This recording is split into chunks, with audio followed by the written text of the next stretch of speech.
asked if we, at all possible, could, thank you, if at all possible, we could leave the premises by 6. And I said, you haven't been to one of our board meetings, clearly. Yes, we have had them here before. But anyhow, in the interest of time, we can do that. Ms. Silverman, if you can walk us through what we can and cannot do, with the attorney kind of looking over our shoulder to make sure that we don't violate any laws. So for now, we'll skip the minutes, we'll skip the consent, but we can certainly go to the executive report. Yes, unless do we want to do a roll? Let's do the roll call. Fine. Senator Lowenthal, Senator Hancock, Senator Runner, Assemblymember Brownlee, Assemblymember Buchanan, Assemblymember Hagman, Scott Harvey, Kathleen Moore, Lynn Green, Pedro Reyes. Here, and I'd like to welcome Senator Runner to her first State Allocation Board meeting. We will make every effort to get you out of here by 6. Oh, thank you. She said, smiling. On time. I didn't want to go there, but okay. Okay. And the chair was here too. Okay. Okay, so right. yes, can I get your direction? I guess we do have to notice the absence of a quorum, but anyway, Right. that's subcommittee. So if I can have the board members turn to tab 3. And on tab 3, page 9, is the executive officer statement. And we wanted to highlight to the board is we've been reporting on a monthly basis as with respect to the priorities of funding and the success of priorities of funding, is provide the board some updates. Last month we did report out that the apportionments that were provided in December was over a 99% success rate.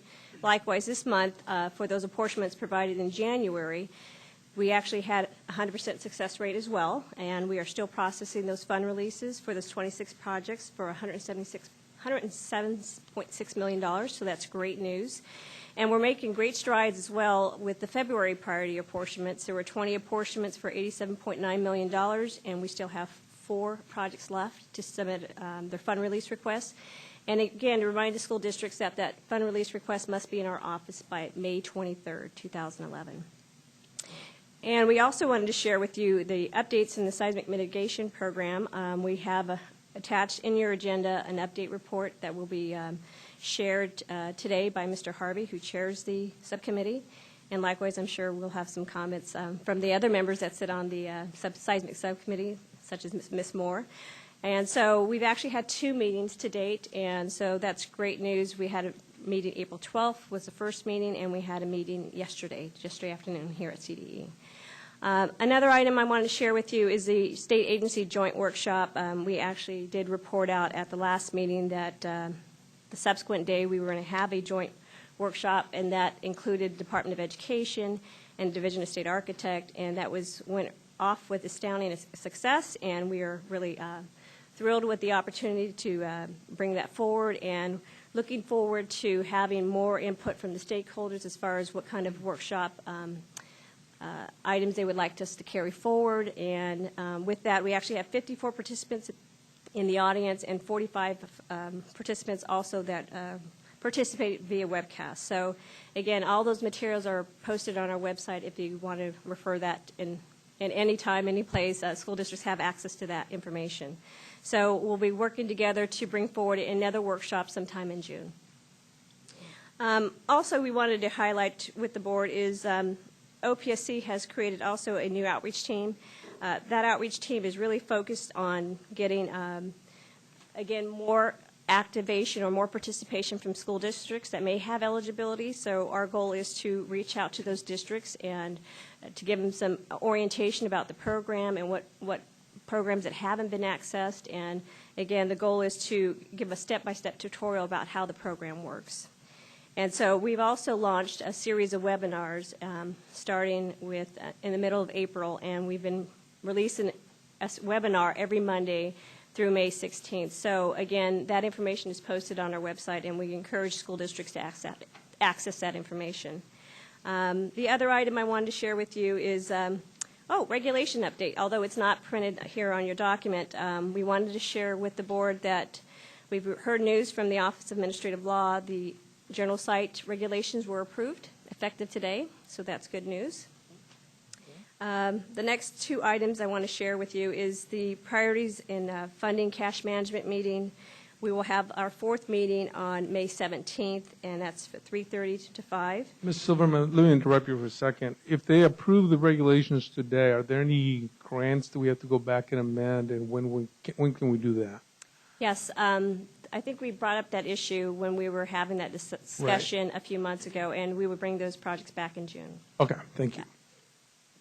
And then the last item, which is not noted on the page, is I wanted to share with the board members is, as a result of the meeting yesterday, the Seismic Subcommittee, it was recommended that we have another meeting, and so we have another meeting that's scheduled for May 18th from 3:30 to 5. And so we'll post that also on our website, and the location is also to be determined. With that, I'll open up with any questions. Any questions from the board members? Any comments from the public? Thank you. Moving on to the next item that we can dispense with. Do you want to take up the consent and leave it open? We can do that. Although, Let's take the consent with the one amendment, and that is on page 28. Hold on, let me tell you what the amendment is, and then I'll gladly take your...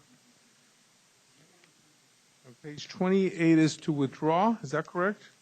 that's correct. We're going to withdraw the John Suite at the school district's request. That's So we'll correct. remove that item, and with that amendment, Mr. Hagman makes a motion. Is there a second? It's been second. All in favor say aye. All those present voting aye. We still need somebody else to come in. Okay. Next item we can dispense with. We can actually go to tab 5, which is Okay. the financial reports. Thank you. So on tab 5, stamp page 93 is the status of fund releases reports, and obviously we've been sharing this information with the board since the fiscal crisis have come about. There obviously is a new cash management system in which we can't fund projects until we actually have cash in our bank account. So we've been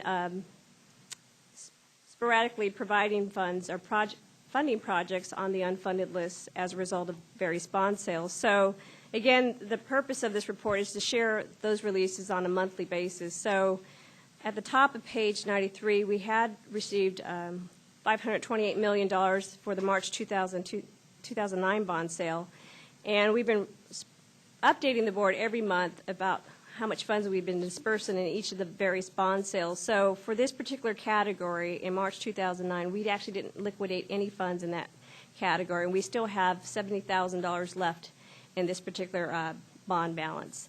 In the middle of your chart, you have April 2009. This program received over $1.4 billion in bond proceeds, and last month we actually did release $3.2 million, so making some progress. In the October 2009, November 2009 bond sale, we received $509 million. We dispensed $32.7 million. And if I can direct your attention to page 94, on the top of the page in November 2009, December 2009, we received $111 million. Likewise, we didn't release any funds for the month of March. In March 2010, the middle category, we received $1.35 billion for the program. We released $6.5 million. And then lastly, general obligation bond for November 2010, this program received $1.483 billion. And we dispersed $336.3 million. And again, that's a result of the priorities in funding. On stamp page 95, we dispersed $378.7 million for the month. And again, a majority of those funds, 89% of that funds that were released related to the priorities of funding. And stamp page 96 is basically a chart. We've put together this nice chart to kind of show, graphically illustrate how much money we still have in the bank as a result of all the bond sales. So collectively, as of the end of March, we still have $624 million in our bank account. But again, as we move along with releasing the funds, even though we receive 100% of those fund releases in the January and December priorities, we're still processing those fund releases. So again, we'll be showing large dips, and actually that green bar should be reduced substantially as a result of this priorities of funding action. And then stamp page 97, it was a chart that we introduced last month, and it's basically, I know there was questions as far as how much money is committed on a monthly basis, how much is out there as far as timelines that we have set on our timeline on fund release. So in April, we do show that we had 25 projects and $25 million, 12 projects worth $25 million. There was actually 2 projects related to priorities of funding and 10 projects related to the 18-month requirement. So all those projects, as I understand, for priorities of funding have come in to date, and we're still trying to clarify, because the month hasn't ended, whether or not the other projects have come in under the 18-month requirement. But it's just showing incrementally how many projects are out there, how many projects are outstanding, and what are the time limits associated with that. And so this is a graphic illustration of that. So just wanted to share that with the board. So with that, do you have any questions? Thank you. Are there any questions? Any comments from the public? Okay. The chair notices a quorum now. So if I may open the roll call for the consent, please. And we do have one amendment, and that's the John Sweet School on page 28. They've asked that that be pulled. And with that, the chair would like to open the roll. Senator Lowenthal. And Scott Harvey. Aye. Carries. Thank you. Did you want to go back to the minutes? Let's go back to the minutes. Thank you. Tab 2. Been moved. Second. Mr. Hagman beat you to it. It's been moved in second. All in favor, say aye. Aye. Opposed? Abstains? Ayes have it. Thank you. I didn't vote because I wasn't here. Abstention noted. Thank you, Ms. Runner. She knows. Okay. Take me back to where we need to be. Tab 6. Tab 6. Tab 6 is the Thank status you. of funds. And so this report obviously is just to highlight, to some extent, the bond authority that we have remaining and the projects that we've been presenting to the board as far as unfunded approvals. And so direct your attention to the top of the page is we've actually processed $46 million in Proposition 1D, and that represents 12 projects in modernization. And we actually had 4 high-performance projects and 1 charter school project. The balance seems kind of high, and I want to explain that to you, is what we had some questions in the past is when we created our unfunded list, are we accounting for all our projects? And we obviously recognize that there was some charter project preliminary apportionments, and there were also some critically overcrowded schools, environmental hardship projects that obviously weren't accounted for on the unfunded list. So what we're doing now is posting those charter school projects with preliminary apportionments as well as the environmental hardship projects. And so there's large balances that are showing being posted, but it's truly to reflect the need also in those other programs because we weren't accounting for that on one list. We had multiple lists. So now when you got a visual, you have a visual of all the projects that's outstanding that requires funds to back those projects up in the future. So that's, again, the heavy activity going on there. But for the program in itself, I'll continue to walk you through the activity on the unfunded lists that are part of the consent agenda. So in the middle of your category was Proposition 55. We received $10 billion. $16.9 million represented 6 projects that was posted on the unfunded list. Again, we're also posting those critically over school projects and charter school projects. So that represents the middle category in Proposition 55. And then in your lower chart, Proposition 47, the voters approved $11.4 billion. We approved 1 new construction project for $0.4 million. Although we show posting of $818 million, the projects that are posted with true unfunded approvals represent $64.6 million, and that's 25 projects. If I can direct your attention to the following page. In the middle category is the emergency repair program, and we actually processed 106 applications, which represents $54.7 million. So the cash need for the emergency repair program is $388.2 million. And again, that's not bond funded. We would need general fund in order to fund those projects. So that's on page 99. Do we have any questions there? Nope. Okay. Again, we have pie charts on page 100 and 100. And seeing that we have a new member here, I'll go through the pie charts. Thank you. So Proposition 1D, we try to illustrate this information graphically. So for obviously some of us have I have a hard time even following this other chart, but we put this in an illustration so we can make it easy to understand. So what the voters authorized and approved $7.3 billion for the program, and the blue shaded area represents the projects that actually received cash and apportionment. So 62% have received cash from Proposition 1D, which represents over $4.5 billion. And in the maroon category represents the unfunded approvals that sit on the unfunded list, and that represents over 15% of Proposition 1D is sitting on the unfunded list. And then the yellow area is remaining bond authority, that's untapped bond authority of $1.6 billion. So that's nearly 22%. So that's, again, an illustration of how much bond authority is still out there. So on tab 101, or page 101, sorry, Proposition 55, again, we see a larger blue shaded category since we received actually cash to appropriate to those unfunded projects. The voters approved $10 billion. We've actually authorized and released cash to 87% of those projects. The maroon shaded area represents projects on the unfunded lists, which represents $858 million. That's nearly 9%. And there's over 3% remaining in bond authority, or $363.6 million that hasn't been tapped. On page 102, Proposition 47, $11.4 billion provided by the voters, and almost 98% of that, over 98% of that has been authorized and released, and that represents over $11.2 billion.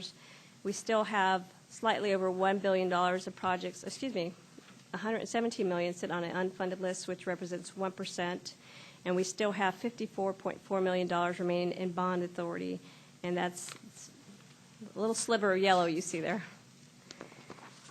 And then page 103 is the question of new construction bond authority. We categorize all the new construction bond categories, Proposition 1D, 55, and 47. The voters authorized over $14.674 billion. We have expended and apportioned and provided cash to over 92.84% of new construction. There still remains $542.9 million sitting on the unfunded list, which is nearly 4%. And we still have $507.6 million, which also includes seismic repair program embedded in that.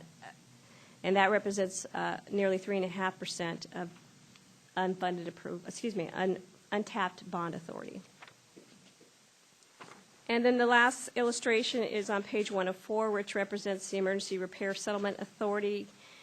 The settlement authority was $800 million. We have apportioned $338 million, which represents 42%, and we still have a significant amount of unfunded approvals, and remaining settlement authority, again, is $68.4 million that's left.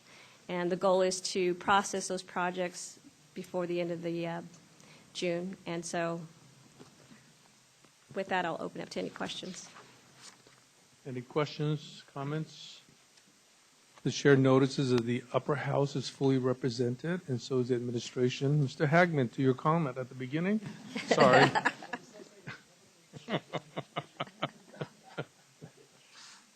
Thank you. To tab 7. Tab 7.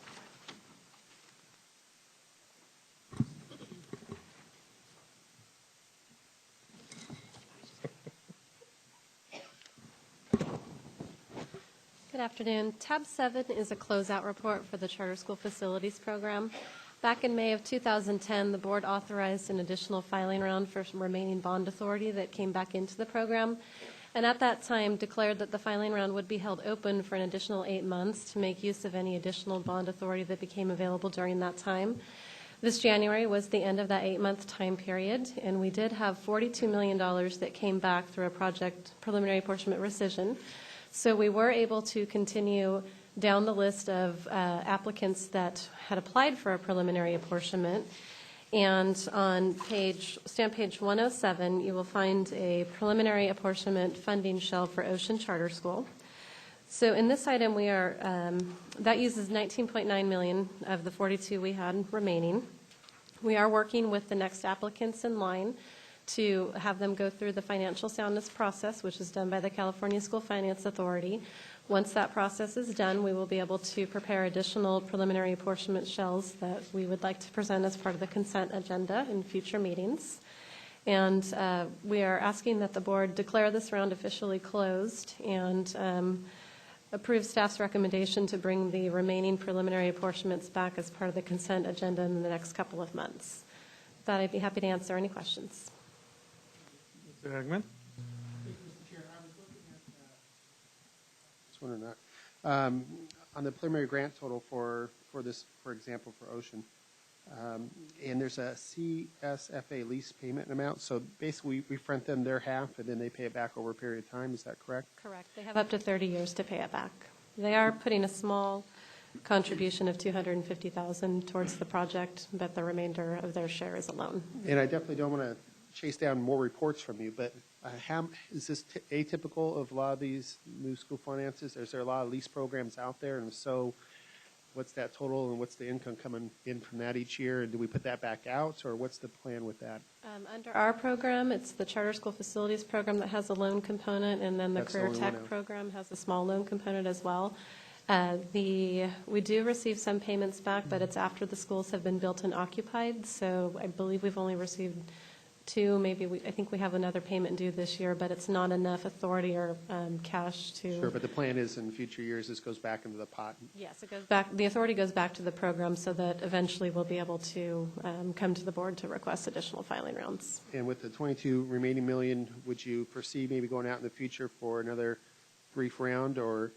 We can continue down the list. We believe we'll be able to fund one other project in its entirety And then they'll be done. one in partial, and then we'd be done.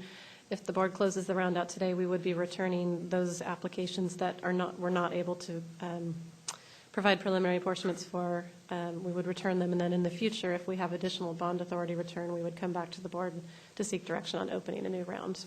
Thank you. I'll go ahead and move, Mr. Chairman. Okay, thank you. So if we close the round, what happens to the 20 million? I'm sorry?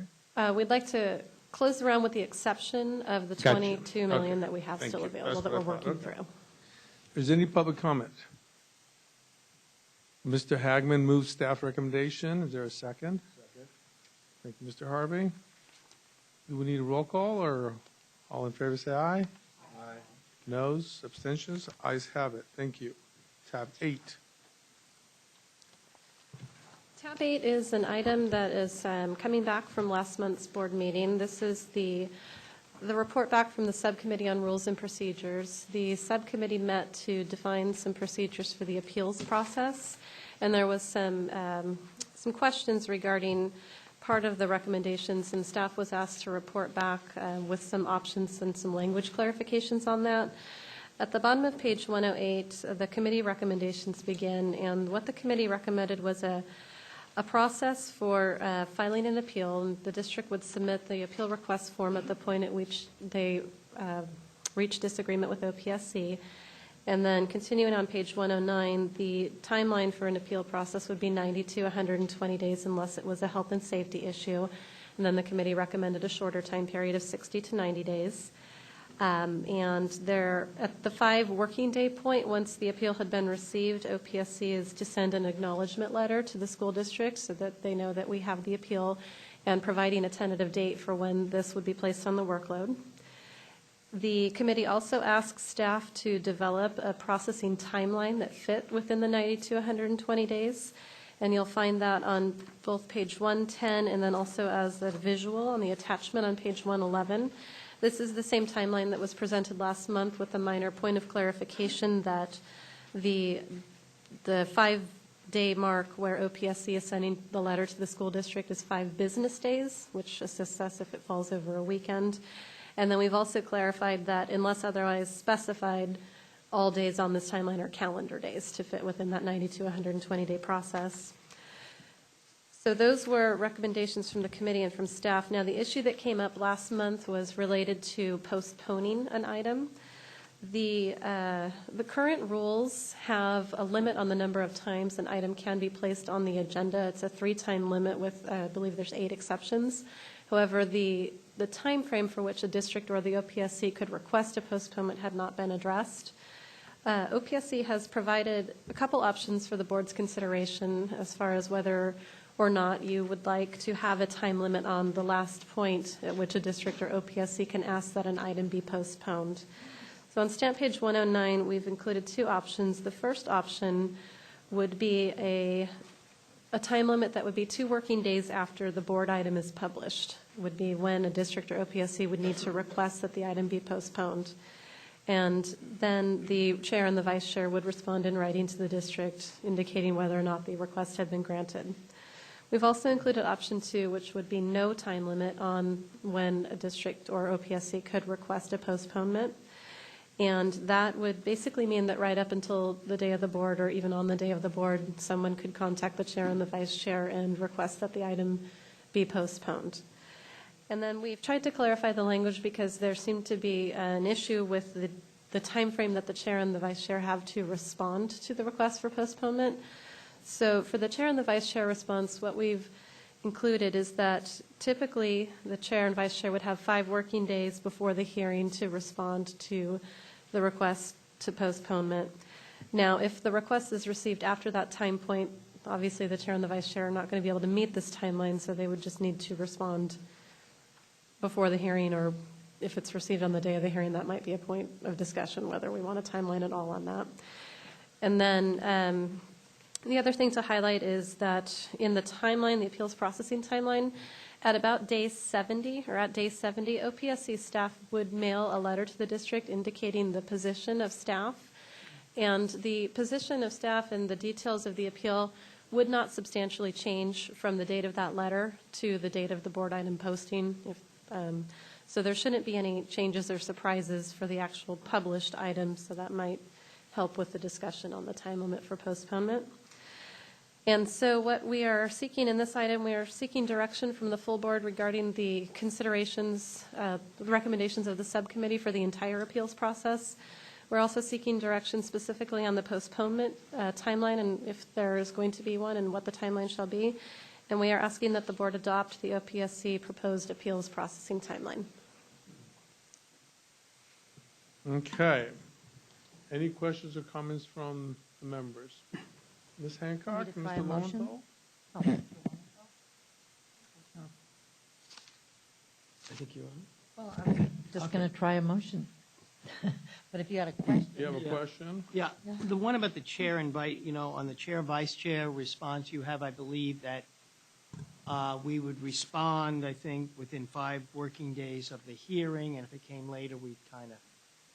And I wondered if we could modify that to say that instead of the specific days before the hearing, what we would do is that we would approve or disapprove the request for proposal within, let's say, 2 days of receipt of the request, and then if the request for postponement is approved, then it would go, then I would agree. A new notice of hearing shall be mailed to the school district no later than 15 days before the new hearing date. So we would just say when we received it, we would have 2 days to respond to that.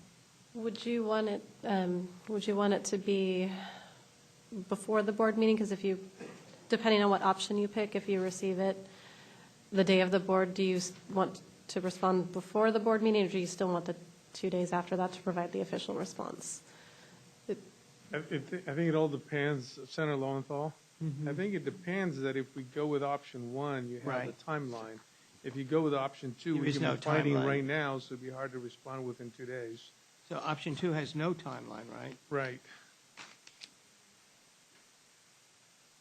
At any time prior to this is at any time, this just, if we went with option 2, I think, and then said within 2 days, we would respond back, that we would just notify them, we would respond, they would know.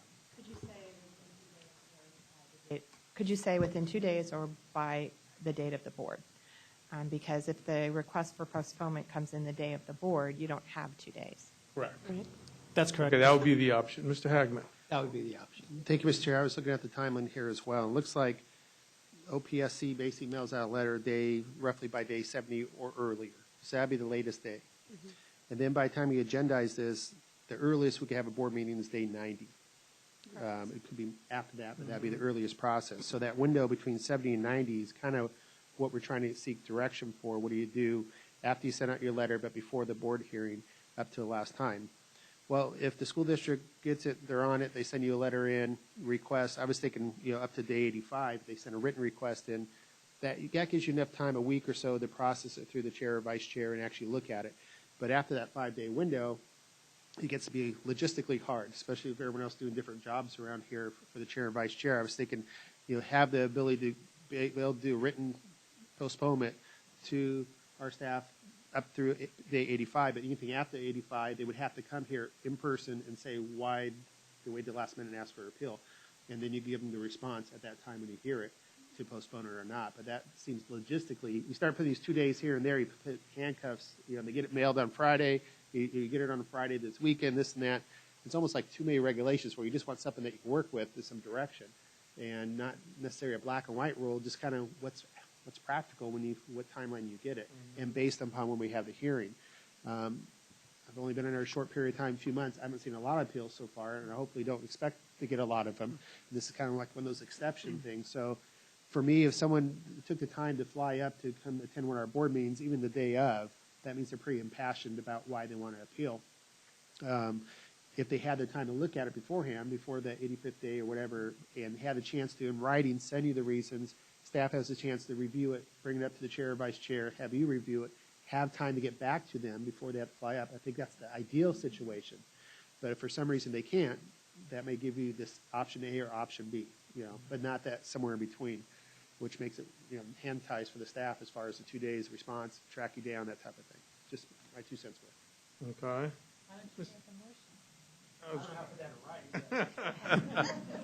If I could speak before a motion. Let me, Ms. Hancock, you have put your microphone up. Do you want to hold off on that for now? Okay. I just want to make sure of that. Okay, go ahead, Ms. Moore.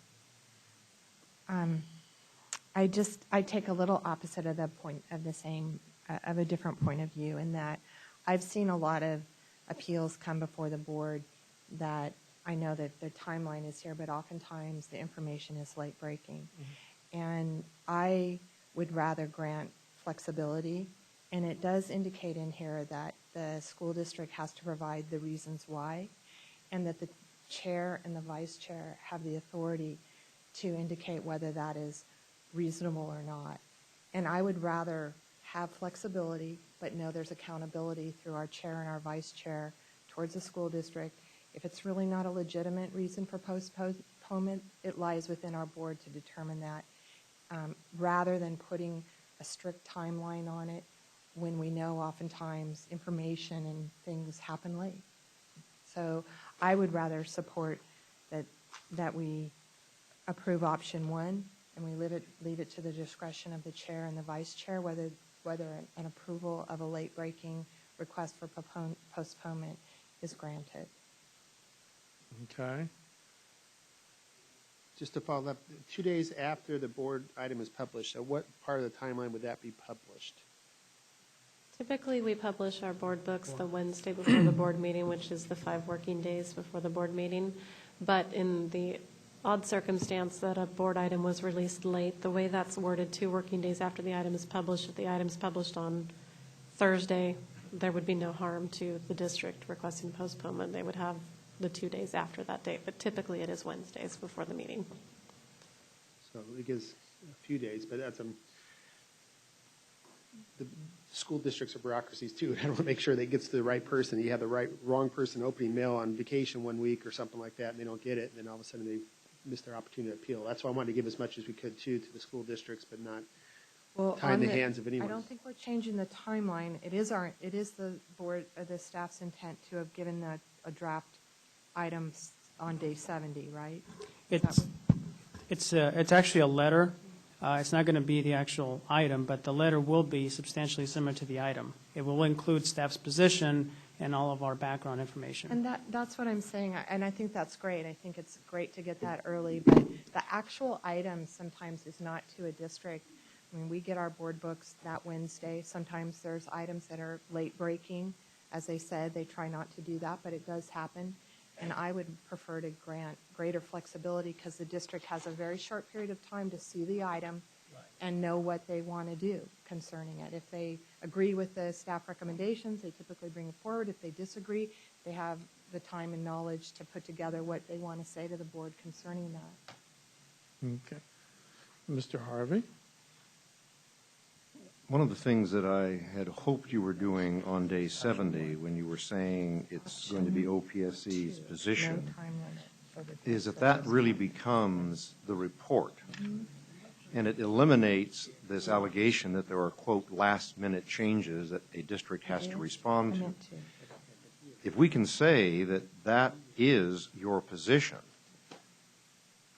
then I don't know what new information might be relevant because you're not going to be changing it in our books. Is there any way of making that which you do on day 70 serve as the board report? Because that then relieves a lot of angst about last-minute changes, perhaps needs for appeals, uncertainty. And it makes a difference on which option may fit if that becomes your recommendation. We can certainly try to get the item prepared at that point. I think if we do, we would also probably recommend that we release it to the board as well. We typically like to release the item to the board members first. At the same time, they release the item to school districts. That's fine. I mean, there's been a complaint here that we sometimes get our board stuff late. If you could do it on day 70, wouldn't that be wonderful? I mean, I'm just trying to help us limit the angst on days and notice, because if that creates certainty for all parties, if you can do it. I'm just asking, can you do it? Let's take a minute and hear from the affected parties and see if they can sway us one way or the other. Is there any public comment on this issue? And also, while they're coming up, I may have, my colleagues here have indicated, I think I was indicating option 1 and when I said option 2. I mean, I was indicating option 2 when I said option 1. I'm supporting option 2 that has no time limit. Which I think is what Mr. Hagman was also supporting. But I was just talking about which I support option 2. I could either option. But I was talking about the response of the chair and vice chair after the appeal has been requested. And I would like to say that, that after the request for postponement comes in, let's say we do option 2, that we give a response back within 2 days of receipt, the chair and the vice chair of that. So we have that we would respond after that. And then the same part is that you already have. The new notice of hearing shall be mailed to the school district no later than 15 days before the new hearing date. That's fine. That part is fine. It's just our response back, and I think I'd like to say we will respond back in a timely manner. Within 2 days. Within 2 days. Within 2 days. That way, if the appeal came in this morning, we would have responded by now. We could. We have within 2. We're not saying we have to respond. We have within. Remember, if it came in, if we did option 2, if it came in today, what would we do then normally? That's why I raised the issue. Right. I mean, That's why I say the Friday before, you could probably get it out Thursday or Friday before, get it out in writing. But after that time period, after the weekend, you're not going to be around. Vice chair probably not going to be around. Staff's not going to be around to receive anything to make them actually be here on our date. Otherwise, you won't have time for writing back and forth. They're going to probably want to be here anyway, at least to say something. They're asking for a postponement, but if they can't get a postponement, they're going to have to be here to argue something anyway. So that's why I figured up to the 85th day, you could do it in writing. Everything's fine with paper, but after the 85th day, you kind of have to be here. Otherwise, you can't get a response, letters back and forth. They won't know that anyway. And so it kind of gives them a pressure to try to get that out to you in time.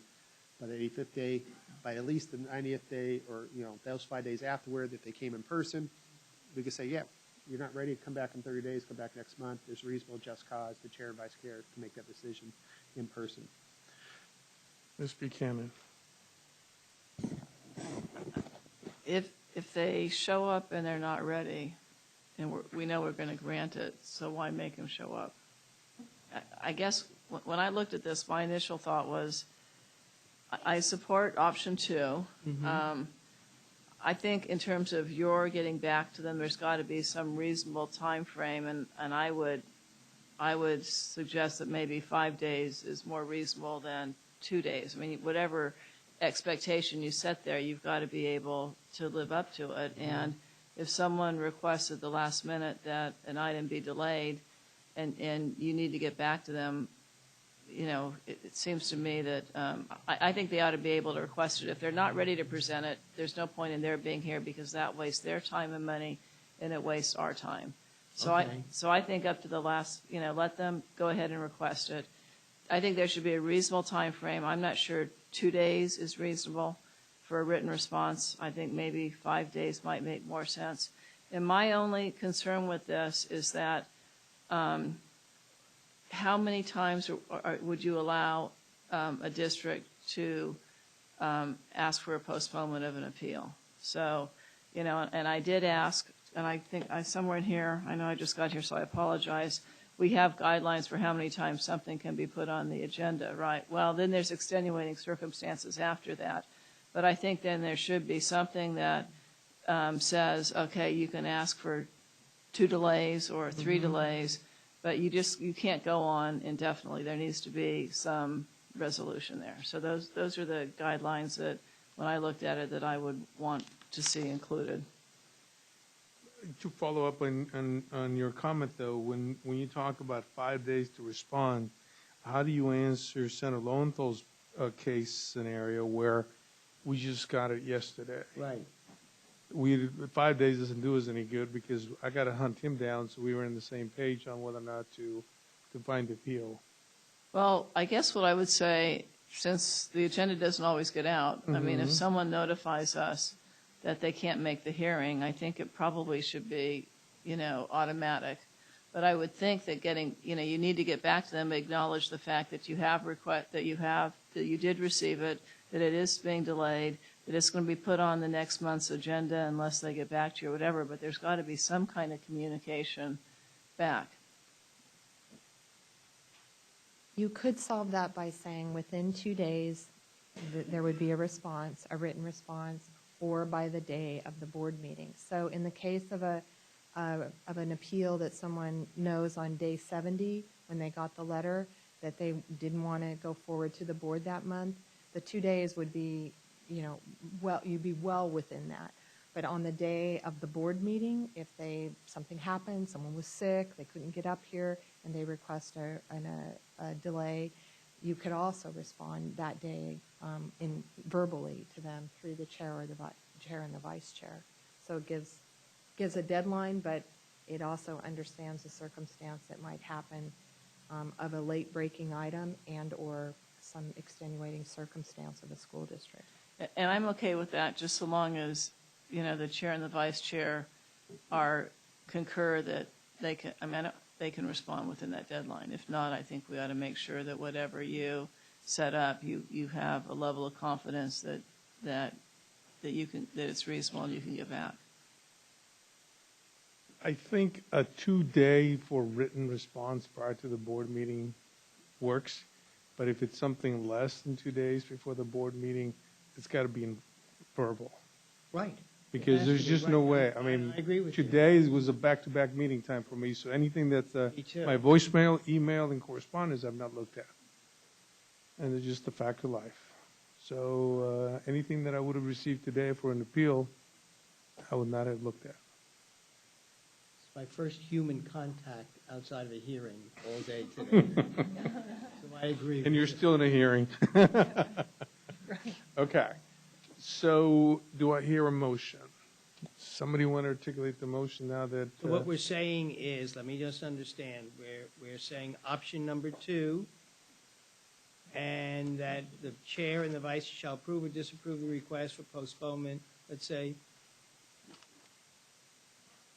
What we're trying to say is within 2 days of the receipt of the request, as long as it came within a written, which will be done in a written form, as long as it came No less than 2 days from the hearing. If not, it would be done verbally before we would make, because if somebody comes up, what we're saying is on the last day or two, we're just going to be able to respond to them. We Yeah. should respond to them. Right. So however you frame that or phrase it, that's fine with me. I think that meets our needs. Mr. Mireles, Barbara, does that make sense? Yeah. So read back to us what it is we just agreed to. From what I understand it, if it's 2 days after the release of the item, it could be written. If it's if it's 2 days, if it's beyond 2 days, a verbal would be acceptable to the chair and the vice chair. And also, the rest of that sentence, if the request is approved, a new notice will go out, and I think that the board also wants to adopt your timeline that you provided. Right. The 15 days, and that's fine. We're just talking about those situations where it's so close, how are we going to deal with that? Can I ask a clarifying question then? So I'm expecting a response back from my attorney or consultant or whatever, and I don't get it, and it's the day before, the day of the board meeting, so I send up a request asking for a delay, a postponement. It's a day before the hearing now? It's a Day before, maybe it's the day of or whatever. Right, so we certainly can't respond in So, a written so, respect. so, are we writing this policy so that it's automatic? I can automatically get at least one? I mean. Well, it says, the policy says Right. if the chair and the vice chair shall respond. So where does that leave me as a your point is well superintendent taken. or Now, you're someone? playing Russian roulette at that point. Where does that leave me as a superintendent if you can't get to your emails and you're not, I mean, you've got a busy day? Day of the hearing or the day before, let's say Tuesday or Wednesday. Right, how do I, am I now incurring expenses? I mean, that's why I brought up. And you've only made that a request for remember. And The request last came day in or two. yesterday. Right. So you're real late also in making it. I agree, I'm late in making it, but based on our past practice, it seems to me we're likely to say, okay, let's continue it to the next hearing. So how do I know whether I should cancel flights or whatever? That's why I'm asking, should it be automatic for the first extension you're asking, or how are we going to deal with this logistically? Ms. Silverman, do you have input on this? What I was just sharing with Juan was, obviously, there's time constraints, and if Pedro and the senator agree, yes, we're going to postpone it, considering the time constraints, and they can't communicate that directly, they can direct me to communicate that to the district as another option. I'm just throwing that out there. So who's getting it, though? If they're getting it and they don't have time to look at their emails or anything? Well, what if they CC also the executive officer? Yeah, I think we would, within 2 days, we're just talking about the last minute the stuff. last minute, and we're here during that week, well, maybe in the fall, maybe we might, when we're not in, you see, when we're in session, we're able to be grabbed, or if it's at that last minute. I think you're only really concerned about when no one's around or when we have to Well, I think it's even more than that, because what if we just received it yesterday, and you and I agree that this is a bogus response, and we're going to say, no, appeal denied, or request for postponement denied. That group is not going to know until now that we denied it. that we denied it, and they lose the appeal. That's your concern, right? That there's no notification to them that. I would offer that an appeal before the State Allocation Board is a pretty heightened issue in a district. So a superintendent or their designee is really going to be on top of an appeal that they've asked of the State Allocation Board. And if they, ask for a very last-minute delay and they're not getting an answer, they're going to be, in my time here, they're going to be up here before the board, because it is their one time that they're going to be able to address an appeal. Appeals are taken very strongly in school districts, and they are not, look at the amount of appeals that we get in comparison to the amount of money that goes out. They're not that common, and when they happen, people at the district level are paying attention. So it may be, if they didn't get a response here, I would think that they would get here. And if they did get a response, It seems to me that then you're arguing for having a time limit. If it's that, Yeah, at that point, you're saying. it seems to me that if it's that serious and they know about it that far ahead of time, then they should know to let us know they want an appeal farther ahead of time. I didn't mean to argue that. I'm just saying how serious it is, but I will tell you that school districts get information sometimes, not on purpose, but things break late. And I think that we should give the maximum amount of flexibility to school districts around appeals because they are so important to school districts. And it is their one time that they get to speak before the board and really present their case together with the staff presenting the case of the state. So I would still argue for maximum flexibility for school districts. I know that's and it's problematic for staff because things break back late to them. But I would argue for maximum flexibility for school districts around an appeal. And in the cases that they have to utilize that late and we're not able to respond to them, they're going to have to act anyway, and they'll make their own decisions whether they'll come up here or not. So I didn't mean to argue the other side of it. Senator Hancock. I'm going to try to make a motion. Okay. And the motion would be that we adopt the appeals processing timeline, that we adopt option 2, but we clarify that the first appeal would be automatic. And that is to give The first postponement. the first postponement, would be automatic. And if there's a second, I'll speak to And the we can motion. do within 2 days of receipt of it, if there's a second. That's right. And if something comes up, like Assemblymember Buchanan was saying, where somebody gets sick and they really can't come, okay, let us know at the last minute. It's automatic. But the second time around, you better make sure that everybody's healthy or that you've planned in advance for what you're going to do, And I think that's a great suggestion. So the second time, then, would you require that to be noticed to be 5 days ahead or whatever then? I did, well, I don't care, I said within 2 days. the second time, of it would be receipt. option We'll 2. get right back to them. Would be option 2. But it could be denied. Yeah, The we have second, after, if you try to postpone a third time, a second time on. a second time, the chair and the vice chair can say, no, this is frivolous, we need to spend the money, or whatever they want to say. I think that's a great compromise. Okay, so that would be the motion, is that clear? No, but it's the motion. Staff, is it clear to you? Yes. Okay. So at this point, we did not have a motion. We just had staff reading back to us what we had agreed I just prior made a to your motion. motion.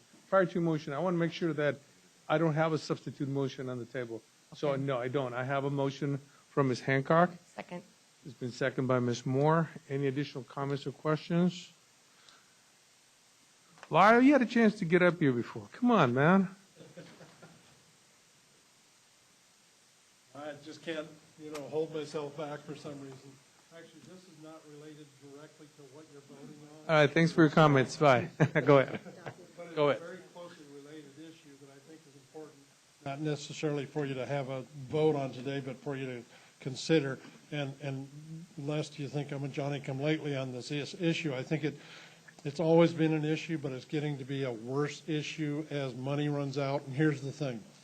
We file an application, and there's a question about the dollar value, for instance, or maybe the number of classrooms or whatever in the project, and so we can't come to agreement with staff. We want to talk to you, the board, on an appeal.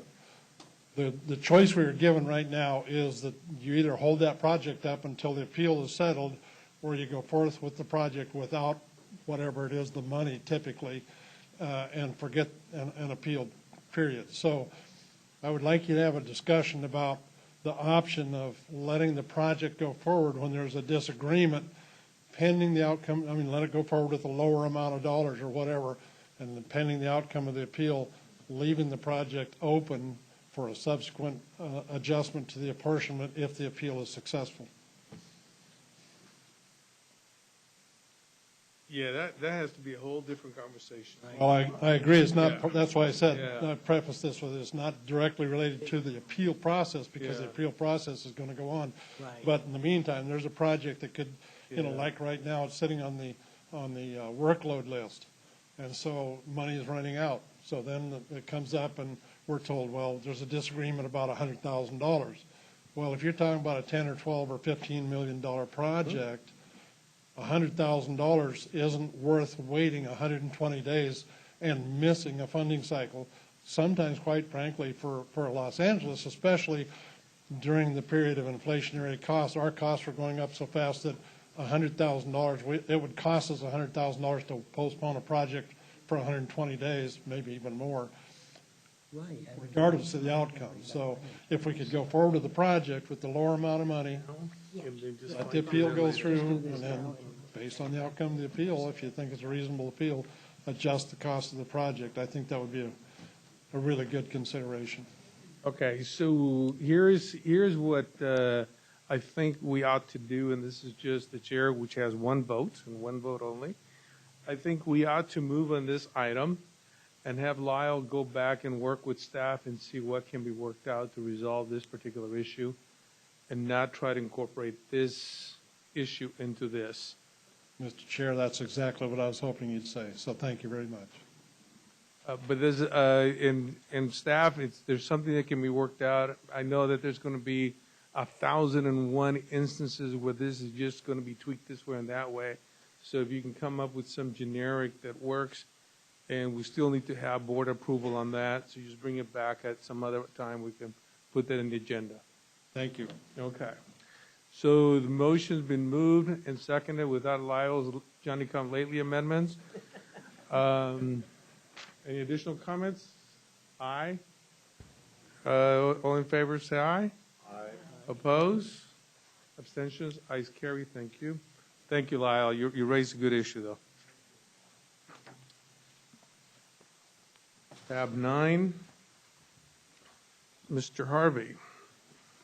Thank you, Mr. Chair. This is going to be an update on our promise to try to get to you by our May board meeting an action item which will change and alter the way in which we move the money more briskly for the seismic mitigation program. I think there is consensus among the committee members that the dollars should retain their character. What I mean by that is dedicated to seismic. We are at the point of asking staff to flush out options more fully. We discussed two options at our second meeting yesterday.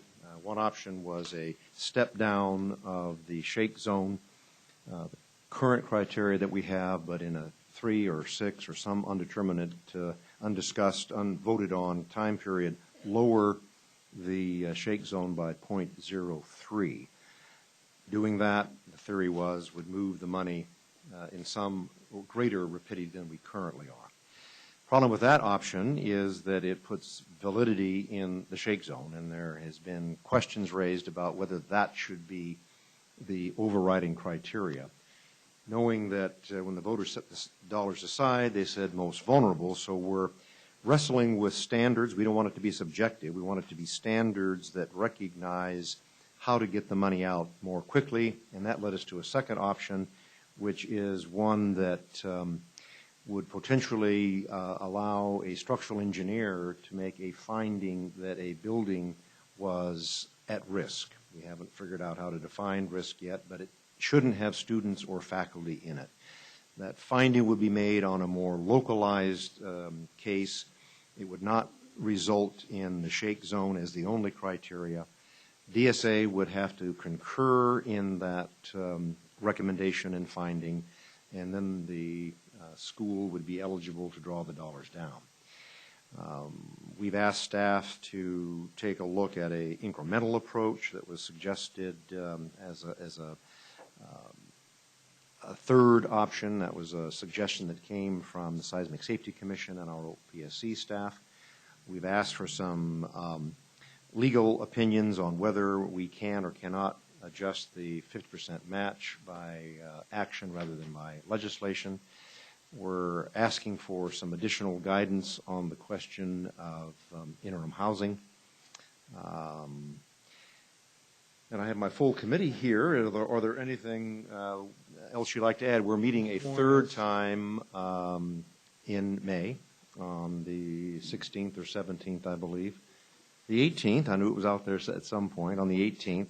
And our goal is to bring a recommendation to you all, knowing that this is where that ultimate decision resides.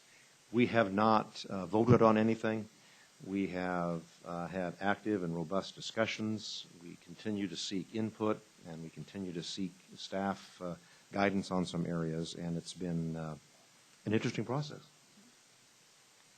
There was just one other item that we considered, and that was that we've asked staff to bring back for our consideration, and that is a conceptual approval and reservation of funds at the beginning of the process, like some of our other programs have. And we didn't make any decisions on that, but we did ask staff to look at that as well. Thank you for adding that. We, I think, have that as a fourth correction. Thank you. Any comments from board members? Ms. Hancock? Yeah, I have a question. I certainly I'll look forward to seeing your recommendations at the next meeting or whenever. I think lowering the shaking is a good way to go and is a relatively straightforward and easy way to go right now. Are you looking at, when you say a structural engineering report, that would be a licensed structural engineer comes up with a report? Would that replace the previous requirements around specific building type?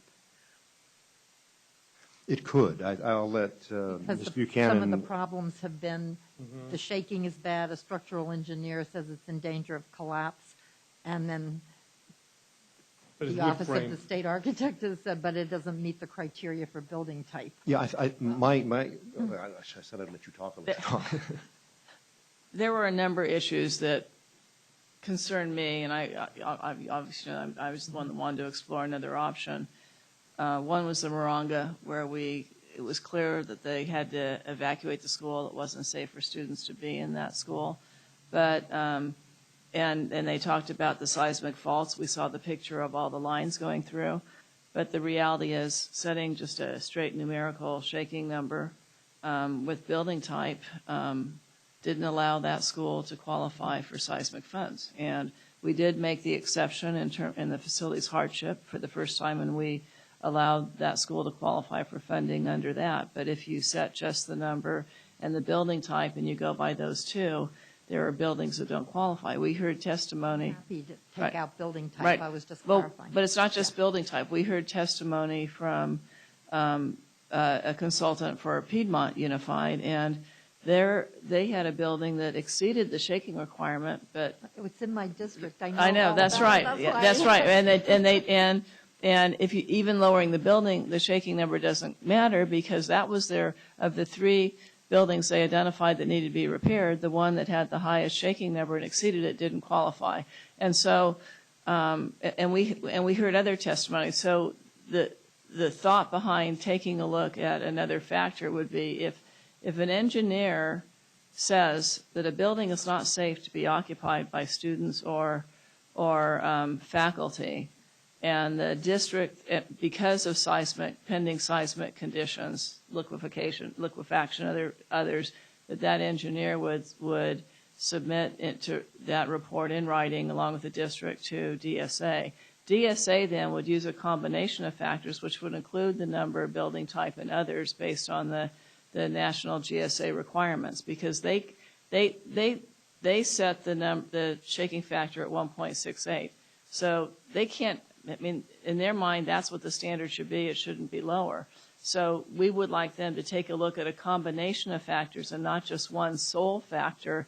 And if they're in agreement based on taking a look at whatever their combination of factors are, instead of having one with the engineer, that this building is unsafe to be occupied by students and faculty, then that then would qualify the building for seismic funds. So what we want to do is sort of broaden it to the extent that it's not one bar, and if you're over or under, you qualify, or over, you don't. Thank you. See, I think that sounds good to me. Shaking, an engineering report. I really like the idea that Ms. Moore put out of maybe having a list that would come to us of conceptual approvals. Right. So that the main thing here is we need to get this money out. That's right. And so whatever we do, we have to make sure the DSA acts quickly and is not hidebound in some way. Right. Because there's a great deal of attention. And I might add, if you remember, the third complicating factor with Moronga is it was built to the standards way back when, And just because a building's built to a standards in 1950 and was approved doesn't mean it's meeting current engineering standards. So there were just a number. We're just trying to see if there was something we could come up with that really allowed us for buildings that aren't safe to be occupied because of seismic conditions to get the money to those buildings in a more efficient Now, manner. is there any, did you guys think about, and I don't particularly, I don't have a horse to ride one way or the other, but the DSA had said it needed $200,000 to come up with a definition of imminent threat of collapse. Are we considering doing anything like that, or are we just going to keep it looser and say an engineering report? Well, we're talking about an engineering report and concurrence, so that you don't have any. If based on the report and all the evidence that they're looking at, they agree that students shouldn't be in this building. We're not setting up any one definition that if you're on one side of the line you meet it and the other side you don't. If they concur with the engineers, then and the building's not safe, then we believe it should qualify for funds. Okay, good. And you would have it first come, first serve? Well, that's the way we, Okay. if a building's not safe to be occupied, the other hang-up we got, and we could talk about this for a long time, which we have at 2 meetings now, is the idea of getting it out to the most vulnerable. And the reality is you could spend years trying to create that list, but clearly a building has to fall into a most vulnerable category if it can't be, if it's not safe to be occupied. Okay, thank you. Great, look forward to. Any additional comments or questions from board members? I look forward to the report. Any comments from the public? Do I need a motion to accept the report, or? All right, thank you. All right, 10. Tab 10, yes, if I direct your attention to page 113. We've been providing quarterly updates as far as joint use, the fund release. This board actually did take action over the summer as far as we had some residual cash and where we're going to realign that cash to certain programs. So the board did adopt an action to realign the cash to the joint use program. And with that, the board did take action in October to provide nearly $6.8 million to 5 joint use projects, knowing that the projects were going to be awarded based on the 18-month timeline. And so the concern was to get the cash out fast and just, again, bring updates as far as monitoring how fast those funds are being accessed. So we did provide a report back in January to report actually the 3 projects did access the funds, and there were still 2 outstanding, and to date there still remains 2 outstanding projects. And the communication of the school district has been to staff is they will likely access the funds within the next 60 days. So we look forward at the next report, likely by July, that we'll have all those projects would have access to cash. But to this point, there are 2 projects that still remain outstanding. With that, I'll open it up to questions. Questions? Comments from the public? Thank you. Tab 11. Tab 11 is the 90-day workload. So folks can take a look at that at your leisure. What's coming up? Ms. Hancock? Yeah. I'd just like to add to the 90-day workload if I could. Could we have a report on what's happening with the solar and alternative energy account? In our July meeting or? With the energy funds. Yeah, with the energy funds, because that was another area where we were trying to encourage their use. Yeah. Was it? Just to clarify, we have the old energy efficiency, and then we have the new high-performance incentive grants. Is it the high-performance incentive grants? Okay. Yes. Thank you. Thank you. Okay, tab 12. Tab 12 is just the calendar for the next board meeting, May 25th. Thank you. Any public comment on any of the items that we went through? We're going to go to closed session to discuss a personnel matter of the duty statement for the assistant to the executive officer. Ms. Buchanan? I don't know if I should add on now or later, but are there any votes I missed where I need to add on? Oh, please, yes. And same thing with Senator Hancock. What is the consent, I believe, in the minutes? This would be the consent calendar minus page 28. John Sweat was withdrawn. Senator Hancock? And Assembly, okay, thank you. And also the minutes?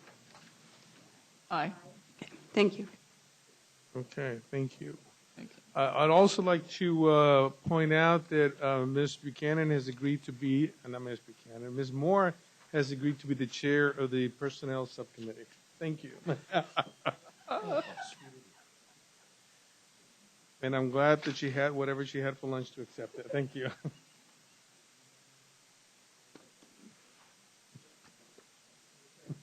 You did. I did? Yeah, we talked about it. Remember? I'm happy to serve, but That's where you took this.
Aye.